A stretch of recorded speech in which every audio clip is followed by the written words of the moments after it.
At the age of 19, I lived with my parents. On Halloween, as was the tradition, I was responsible for handing out candy to trick-or-treaters. Our living room was conveniently located next to the front door, so I simply put on a movie and got up every time the doorbell rang. By 10 p.m., the doorbell ringing had become infrequent, and both of my parents had retired for the night. As I was near the end of watching The Dark Knight, our home phone rang. When I looked over, I saw that the caller was listed as unknown caller. This was strange because we had recently received a new set of phones and had not yet shared our new number with anyone. Although I doubted it was someone I knew, I answered the call out of curiosity. However, all I could hear was heavy breathing. I quickly realized it was a wrong number and hung up. The phone rang again, displaying the same message. Unknown caller. I answered once more, and this time a male voice spoke on the other end. As I stopped to think for a moment, I began to realize that it was probably just someone trying to play a prank call on me. After all, it was Halloween night, and I couldn't blame them for that. However, the voice on the other end of the line sounded much older than a typical teenager's voice. Over the next 10 minutes, 6 or 7 more calls came in. Finally, I picked up again, but this time I didn't say anything. There was a brief moment of silence before the man on the other end started talking. To be honest, I don't remember the exact words spoken, but the man on the other end of the line claimed to be outside of our house and demanded that I unlock the back door so he could get in. He threatened to kill everyone inside if we called the police. The line went dead after that. At this point, I was no longer convinced that this was just a prank call. I crawled on all fours to the kitchen to avoid being seen through any windows and grabbed the largest knife I could find. With the knife in hand, I crawled to my parents' room and woke up my dad. In a hushed whisper, I told him that someone was outside near the back door. My dad quickly grabbed his loaded revolver, and we cautiously made our way through the house. Let me clarify the situation. I informed my dad about all the phone calls, and when we arrived at the back door, he quickly unlocked it and stepped outside. Without hesitation, he fired a warning shot into the air. At that moment, 3 men appeared from a set of bushes right against the house and began running away. They disappeared into the forest behind our house. My dad gave chase, but the men were much faster and soon disappeared into the trees. We never saw them again and have no idea who they were. We called the police to report the incident, but there was nothing they could do. To this day, we still don't know how they obtained our phone number or what they wanted.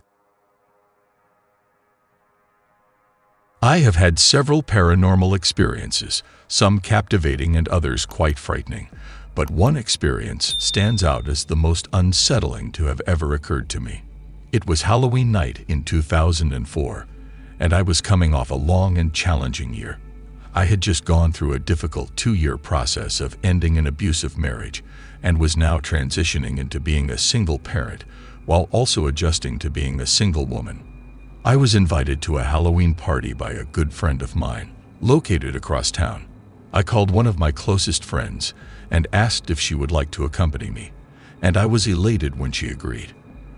We then set about the fun task of selecting our costumes. I wanted to dress as a hippie, and my friend Jane chose to dress as a pirate. I was looking forward to doing something special that night, as my daughter was with her father, and it would be the first Halloween that I wouldn't be accompanying her for trick-or-treating. Jane and I arrived at the Halloween party after everyone else, but we were still in style. The house was beautifully decorated with plenty of delicious food and drinks, and as we mingled with the guests, I realized that everyone there was part of a couple, except for Jane and me. This made me feel awkward and out of place as I was single, having never enjoyed dating, and always wanting just one special person in my life. The party left me feeling down and hopeless as most of the single men I had met so far were not interested in someone who had a child. When I returned home around midnight, I went straight to bed, hoping sleep would ease my negative emotions and I would feel better in the morning. Unfortunately, that was not the case. That night, I woke up drenched in sweat, having had a nightmare about an evil man who was after me. But when I woke up, I felt a man's hand on my right hip, every millimeter of it. I tried to move, but my arms were pinned down, and the weight of someone else on top of me was too heavy. I could only see the outline of a man above me, like the Predator in the original movie. I struggled to get the words out to make him get off me. After a few tries, I finally managed to scream for him to get off. He got off the bed and walked over to the doorframe, where he lingered for a moment. I was petrified and kept begging him to go away. I had never been so scared. He eventually walked away and leaned against the stair railing, but then he just vanished like a strange wind had collected him. The next morning, I called a psychic and told her everything that had happened. She told me that when we're feeling negative and depressed, we leave ourselves open to events like what I experienced, vulnerable to demons and spirits. After a banishing ceremony, she left, and I haven't had another experience like that since. But every time I go to bed, I fear that I might wake up to that figure being back again. I was 21 when this happened. I was visiting my boyfriend, and we used to frequent a gas station 10 minutes away from us for snacks, often in the early morning. However, since this incident, we avoid going to the gas station after midnight. Remember the clown sightings that occurred last year? I sure do.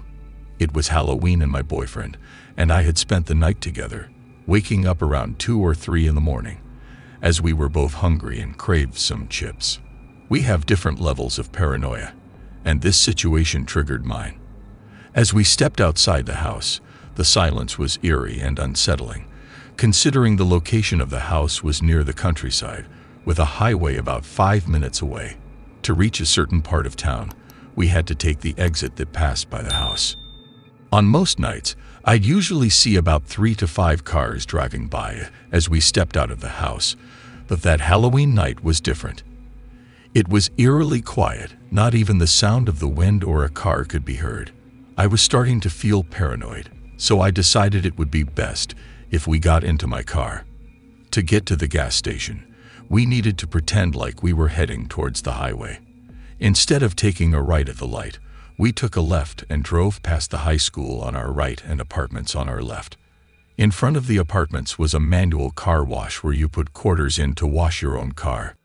As my boyfriend and I were driving down the road towards the gas station, we made small talk, discussing what we'd do when we woke up in the morning.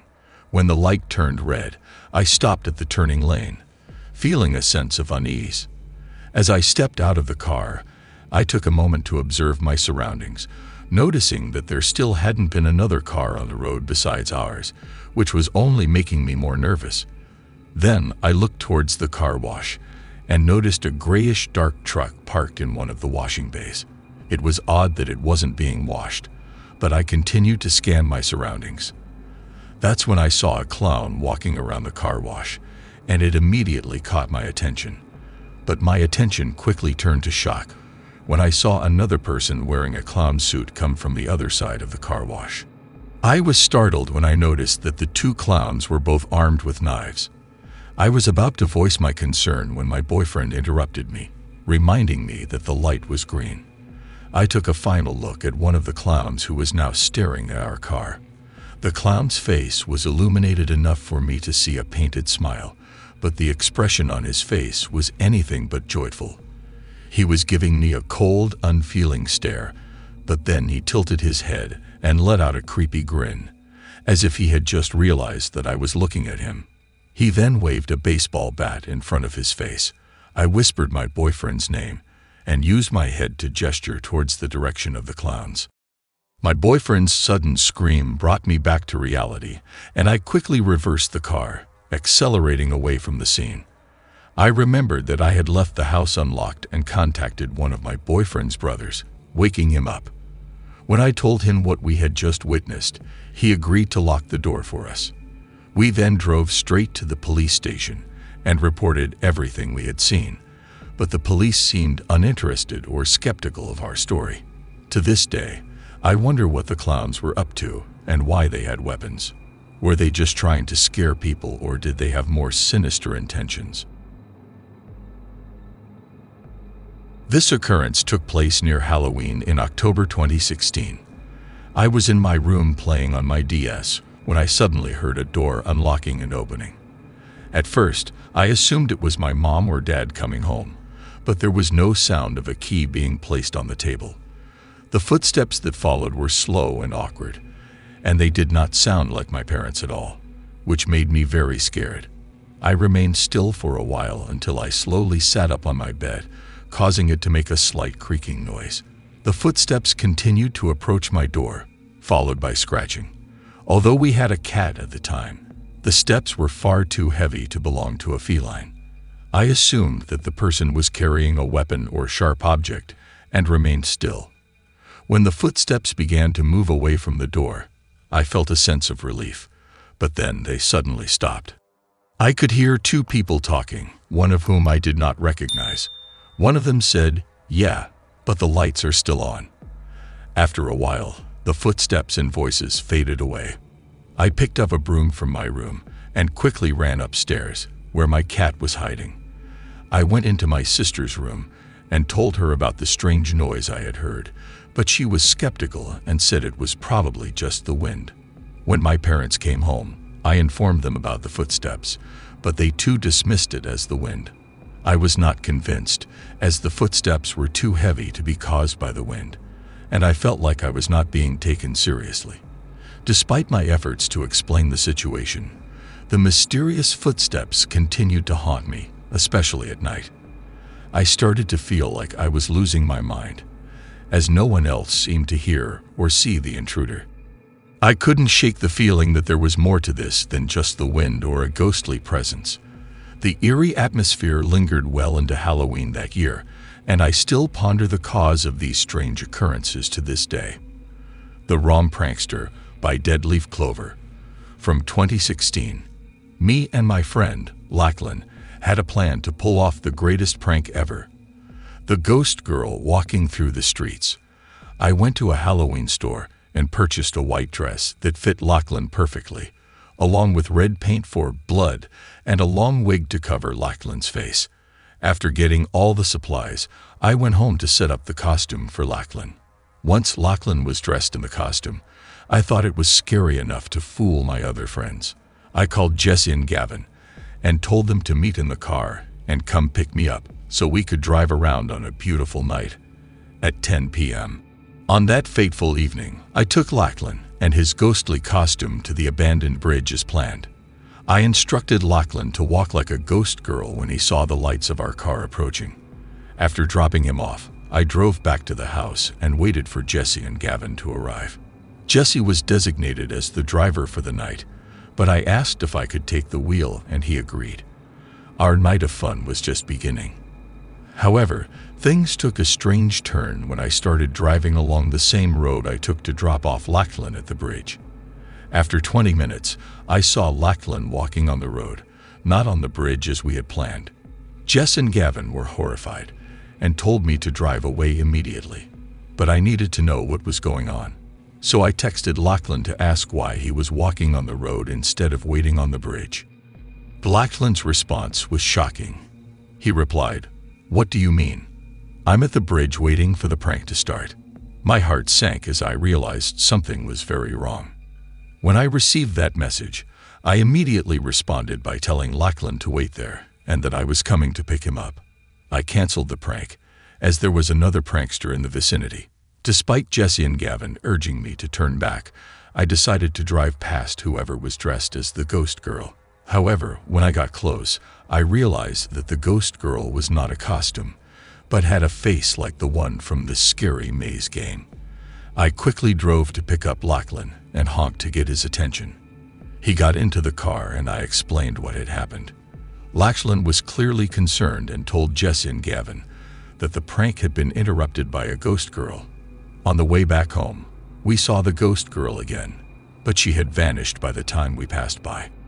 We arrived home safely after 20 minutes and all discussed the strange event that had taken place. After the conversation, Jess and Gavin went home, and Lachlan said goodbye before heading back to his own home. I asked him to stay with me for the night, but I still don't know who or what that ghost girl was on the road that night. All I know is that she's no longer there. I work at the only shoe carnival located in Adrian, Michigan. The store, which was built and completed in 2015, is just over a year old. Despite everything in the building being new and in proper working order, strange things have been occurring since its inception. The registers have beeped as if something had been scanned, even when no one was at the counter. The fire alarm has gone off with false alarms, even though the system is brand new. The cameras have blacked out and needed to be replaced, and the radio that plays music over the intercom has mysteriously turned off and then back on again. Personally, I have seen a black shadow on the security monitor from the back office. At the end of the day, when the store was closed and only 2 of us were left, I definitely did not see anyone wearing a dark hoodie or anything similar walk by. But what made the shadow even more unsettling was the fact that after it passed, 3 vertical rows of socks on the wall were swaying back and forth as if someone had just walked by them. The strange occurrences at the shoe store in Adrian, Michigan, where I work, continued. A few weeks after I witnessed the shadow on the security monitor, my manager claimed to have seen a similar shadow. Additionally, while cleaning up the children's department, I heard whispers even though I was alone on that floor and the radio was off. My manager later confirmed that they too had heard the unexplainable whispers while in the back office. Moreover, I've heard pounding on the walls and slamming doors while alone in the back office and have seen something darting back and forth in the reflection of a mirror that faces the children's department. All of these strange events remain unexplained, despite the fact that the store is relatively new and everything inside should be working properly. As it was once again closing time and only the manager and I were left in the store, it's certain that from time to time, items within the store tend to disappear and are later found in strange locations. We've discovered missing box cutters, display shoes, and pricing guns only to locate them in peculiar places, such as behind boxes or on top of shelves that can't be reached without a ladder. Recently, one of our employees reported hearing the hissing noise in the back office, shortly after which a manager also heard a hissing sound in the stockroom. Adrian, Michigan, where the store is located, was built on former Indian battlegrounds and still boasts a rich cultural history. If I am required to work in the store this Halloween, I plan on using an Ouija board to seek answers to these strange occurrences. Although, I just hope the answers I receive will be worth the risk, as we all know the dangers of using an Ouija board. Thank you for watching, and don't forget to like and share the video. The best is yet to come.